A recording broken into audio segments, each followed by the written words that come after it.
Perú otra vez en la incertidumbre y en esta jornada también es feriado en el país vecino. Estamos con Julián Fernández, periodista de Gol Perú, para que nos cuente cuál es la situación a esta hora y por qué, para muchos televidentes que no pueden entender por qué Perú siempre está al borde de la crisis institucional, ¿por qué vuelve a ocurrir esto? ¿Cómo estás, Julián? Buenas tardes. ¿Qué tal? ¿Cómo estás? Qué gusto saludarte a ti, a todos los amigos de Telefe Córdoba. Una vez más con ustedes, siempre en este tipo de situaciones, parece algo normal que nos encontramos siempre cuando hay alguna moción de vacancia del Congreso, nos encontramos en este tipo de situaciones claves, ¿no? Se sabía que el presidente iba a enfrentar su tercera interpelación en el Congreso, es decir, una nueva moción de vacancia, la cual fue presentada por un congresista, un diputado, Serial Gil, y que fue aceptada. En el horario de la mañana, previo al discurso, sabíamos que de los 87 votos que se necesitaba, la oposición contaba con 78. No llegaban al número necesario para vacar al presidente. Esto, mientras tanto, un colaborador eficaz, un ex asesor del Ministerio de Vivienda, de Producción, de Desarrollo, contaba entregas de dinero en efectivo puntualmente al presidente, 100.000 soles, lo que serían $25.000 en Argentina. Luego se hablaba puntualmente de entregas para abogados para proteger al entorno presidencial. Sabemos que su mujer es investigada. Su cuñada es investigada, tiene un sobrino prófugo y desde aquí todo el entorno que era protegido por marchas que eran pagadas porque se hablaba de entrega de dinero a punteros políticos, como se diría en Argentina, aquí gente que organiza las marchas, y mientras hablaba en la mañana este colaborador eficaz de prisión ante el Congreso, el presidente decide, 11:45 horas de aquí, salir a dar ese discurso que ustedes dieron. Lo primero que decíamos, obvio, todos la sensación de golpe, pero si dice esto estará con el ejército de su lado, con la policía de su lado y con sus principales ministros. Lo primero que nos resultaba raro era, ¿por qué no están los ministros detrás de él en este anuncio? Uno por uno, lo primero que era, iban renunciando los ministros. Hoy se renuncia por Twitter. Antes era un fax, más atrás una carta. Por Twitter renuncia de ministro. Bueno, el paso siguiente, un comunicado conjunto de Fuerzas Armadas y de Policía, de respaldar la Constitución y la democracia. Más atrapados se encontraba el presidente. Esto fue en un lapso de 2 horas, ¿no? Hasta que se decide en el Congreso, vamos por la votación de la vacancia ahora, que no abre más el colaborador porque con esto ya es suficiente. Y es así cuando el Congreso encuentra no 87 votos que necesitaba, 101 votos de 116.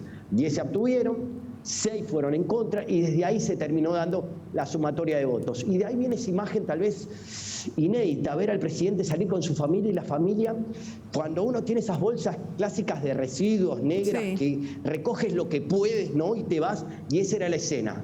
Y en el medio de el destino, ¿cuál era? Asilo político en la Embajada de México.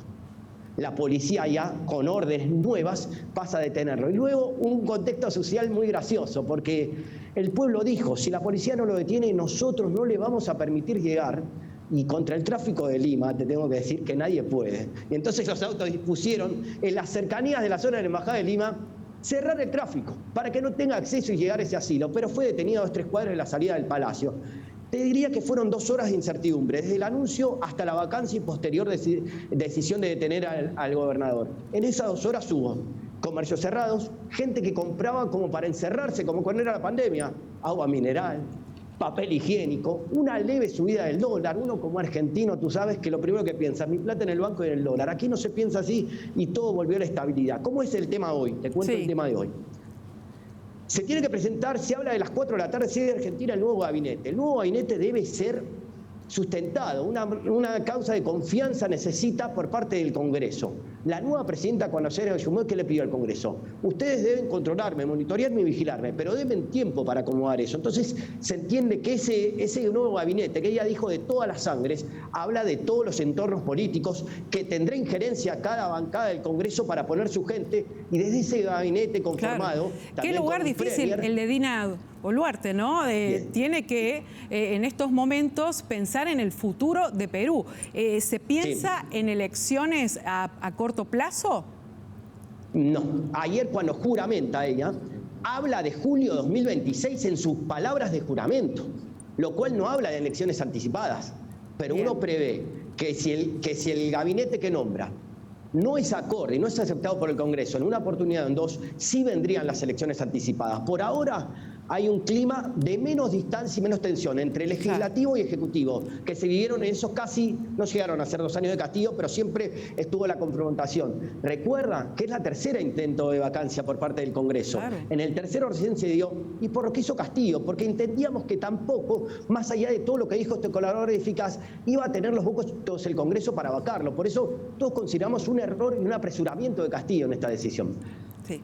Increíble, en pocos minutos, cómo nos pudiste resumir lo que está aconteciendo en el país hermano de Perú. Ojalá que la próxima vez podamos hablar de cosas más agradables. Julián Fernández, de Gol Perú, como siempre, gracias por tu aporte a Telefe Noticias. El gusto para ti, el saludo para todos de esa linda provincia que es Córdoba. Muchas gracias.